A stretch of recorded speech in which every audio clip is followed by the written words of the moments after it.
Assalamualaikum warahmatullahi wabarakatuh. Yang terhormat Bapak Hairul Anam SPD MPD selaku dosen mata kuliah Bahasa Indonesia dan teman-teman dimanapun kalian berada, semoga dalam kondisi yang sehat selalu. Perkenalkan, nama saya Nur Maulida dari Fakultas Sains dan Teknologi, Program Studi Teknologi Pangan. Pada kesempatan kali ini, saya akan membicarakan tentang apa itu COVID-19. Menurut WHO, COVID-19 merupakan penyakit menular yang disebabkan oleh novel coronavirus 2019. Virus ini ditemukan pertama kali di Wuhan, Tiongkok pada bulan Desember tahun 2019 yang lalu. Virus ini juga dapat menyebar dengan cepat karena dapat berpindah dari orang ke orang yang bahkan sebelum orang tersebut mengalami gejala. Nah, gejala COVID-19 ini mirip seperti flu biasa, tetapi COVID-19 pada saat ini masih menunjukkan fatalitas yang tinggi. Gejala-gejala COVID yang umum ditemukan adalah demam, batuk kering, dan rasa lelah. Itu merupakan gejala ringan. Dan terdapat juga gejala-gejala berat seperti nyeri dan sakit tenggorokan, tangan, indera penciuman atau indera perasa, ruam pada kulit, atau bahkan perubahan warna jari, tangan, atau kaki. Gejala ini dapat bersifat ringan dan muncul secara bertahap. COVID dapat menyebar dari orang ke orang melalui droplets. Droplet merupakan cairan yang berasal dari orang yang terinfeksi melalui batuk atau bersin yang keluar. Nah, droplet tersebut akan jatuh ke benda sekitarnya. Kemudian jika ada orang yang menyentuh benda tersebut, kemudian menyentuh mulut dan hidung atau segitiga wajah dan mata sebelum mencuci tangan, maka orang tersebut juga dapat terinfeksi COVID-19, atau bahkan orang tanpa sengaja menghirup dapat terinfeksi. Banyak orang yang terinfeksi COVID ini menunjukkan gejala ringan di awal. Oleh karena itu, COVID juga dapat menular dari orang yang hanya bergejala ringan seperti batuk keringat tetapi masih merasa sehat. Pada umumnya gejala mulai muncul sekitar 5-6 hari setelah terinfeksi. Tetapi waktu kemunculan gejala ini dapat berkisar 1-14 hari.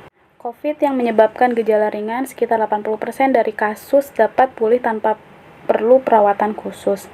COVID-19 dapat menyebabkan gejala ringan yang sekitar 80% dari kasus dapat pulih tanpa perlu perawatan khusus.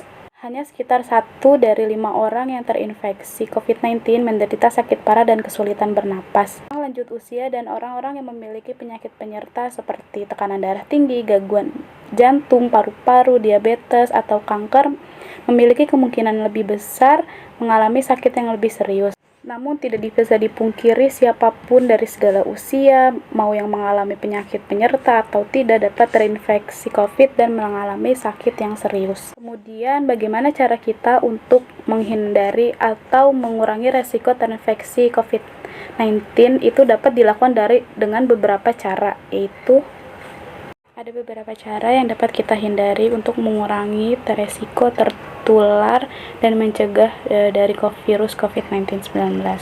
Yang pertama itu menjaga kesehatan dan meningkatkan sistem imun tubuh dengan rajin olahraga, makan makanan yang teratur, dan meminum vitamin.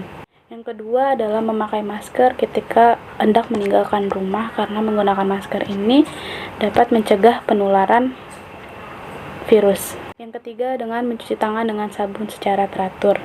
Yang keempat adalah etika ketika bersin dan batuk, dengan menutup hidung dengan mulut, menggunakan tisu atau lengan atas bagian dalam, bukan telapak tangan. Kemudian tisu yang tadi telah digunakan dibuang ke tempat sampah dan cuci tangan. Yang kelima adalah menjaga jarak 1 meter dengan orang lain. Kemudian yang keenam adalah menghindari pergi ke tempat keramaian, karena ketika orang-orang berkumpul kita memiliki kontak erat dengan orang yang kemungkinan terinfeksi COVID-19 dan sulitnya menjaga jarak 1 meter antara orang lain. Ketika kita terinfeksi dengan gejala ringan, sebaiknya kita melakukan isolasi mandiri di rumah sampai keadaan benar-benar sehat. Jika kondisi tersebut tidak membaik dan menimbulkan gejala yang berat, sebaiknya segera meminta pertolongan kepada tenaga medis dan beritahu kondisi Anda terlebih dahulu dan ikuti arahan petugas sehingga sehingga langkah ini dapat membantu atau melindungi pencegahan penyebaran yang lebih luas lagi.